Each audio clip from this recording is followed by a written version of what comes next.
नमस्कार। भारत मौसम विज्ञान विभाग दैनिक मौसम परिचर्चा में आप सबका हार्दिक स्वागत करता है। आज की मुख्य विशेषताएँ आज की दैनिक मौसम परिचर्चा की कि अगले 5 दिनों तक उत्तर-पश्चिमी, मध्य और पूर्वी भारत पर ऊष्म लहरों की कोई संभावना नहीं है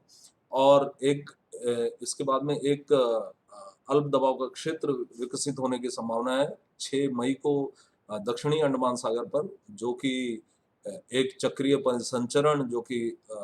दक्षिणी अंडमान सागर पर विकसित हो सकता है कल, उसके प्रभाव में विकसित होगा। और यदि हम पिछले 24 घंटे के दौरान ऊष्म लहरों की स्थिति, लू की स्थिति को देखें तो ऊष्मीय लहर दर्ज की गई। हमारा जो नॉर्थ वेस्ट राजस्थान पे चूरू, पिलानी, गंगानगर, सिरसा, फतेहाबाद, बालसमंद और हिसार और नारनौल का जो क्षेत्र है, इस क्षेत्र में यानी कि नॉर्थ वेस्ट राजस्थान और एडजॉइनिंग जो साउथ हरियाणा का क्षेत्र है, इस क्षेत्र में लू की स्थिति दर्ज की गई। इसके अलावा पूरे भारत से लू की स्थिति समाप्त हो गई। जैसा कि हम देख सकते हैं, ये सारे तापमान जो हमारे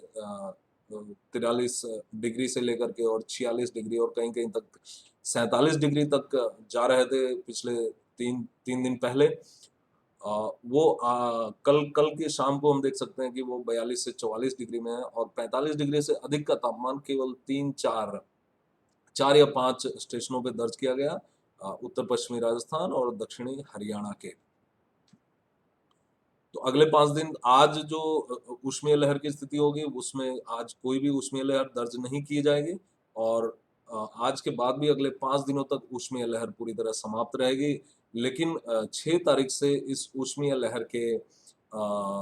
पश्चिमी राजस्थान पर फिर से उद्भूत होने की संभावना है और 7 तारीख को पश्चिमी और पूर्वी दोनों राजस्थान में के छिटपुट स्थानों पर ऊष्मीय लहर दर्ज किए जाने की संभावना है। और इसी के साथ ऊष्मीय लहर हमारे जो उत्तरी मध्य महाराष्ट्र का जो उत्तरी हिस्सा है, वहाँ पर भी 4, 5 और 6 तारीख को दर्ज की जा सकती है। अभी एक पश्चिमी विक्षोभ है जो कि 63 डिग्री देशांतर के समांतर अवस्थित है और इसके अलावा एक पूर्व पश्चिम दिशा में एक अल्प दबाव की रेखा जो कि पंजाब से लेकर के बांग्लादेश तक जा रही है, दक्षिणी हरियाणा, दक्षिणी उत्तर प्रदेश और दक्षिणी बिहार और उप हिमालयी पश्चिम बंगाल से होकर जाती हुई निम्न क्षोभ मंडल में और इसी तरह एक उत्तर दक्षिण एक अल्प दबाव की रेखा पूर्वी विदर्भ से लेकर के और आंतरिक तमिलनाडु तक जा रही है, तेलंगाना और रायलसीमा से होते हुए और यह रेखा भी निम्न क्षोभ मंडल में स्थित है। तो इन सभी जो हमारे सिनॉप्टिक सिस्टम्स हैं, इनके प्रभाव में जो हमारा अभी पश्चिमी विक्षोभ है, उसके प्रभाव में अगले 2 दिन में बहुत ही हल्की बारिश के साथ छिटपुट स्थानों पर बहुत हल्की बारिश और उसके साथ में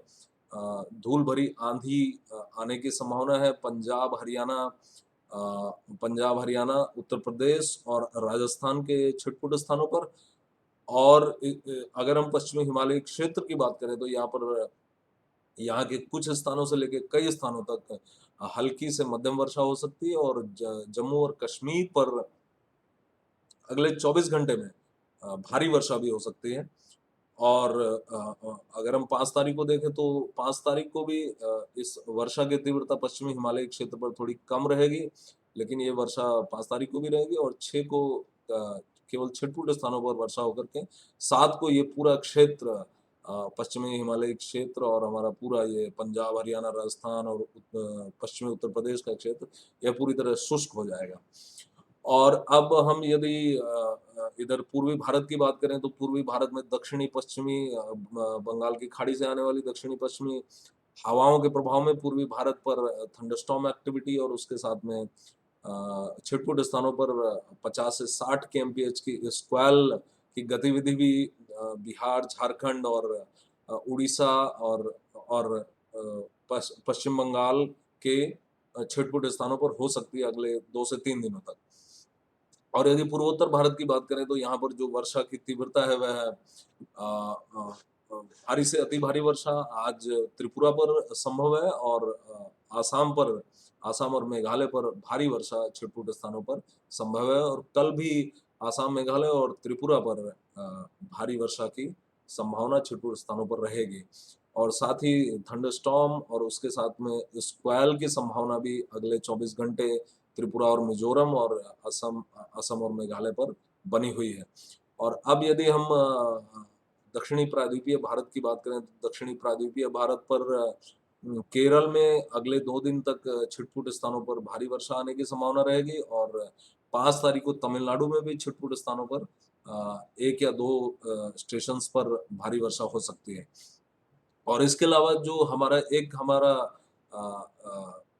कल एक चक्रीय परिसंचरण देखने में आएगा दक्षिणी अंडमान सागर पर और इसके प्रभाव में परसों अर्थात 5 परसों के अगले दिन अर्थात 6 तारीख को एक अल्प दबाव का क्षेत्र दक्षिणी अंडमान सागर पर विकसित हो सकता है और इसके प्रभाव में कल से ही भारी वर्षा छिटपुट स्थानों पर निकोबार आइलैंड में निकोबार द्वीप समूह पर भारी वर्षा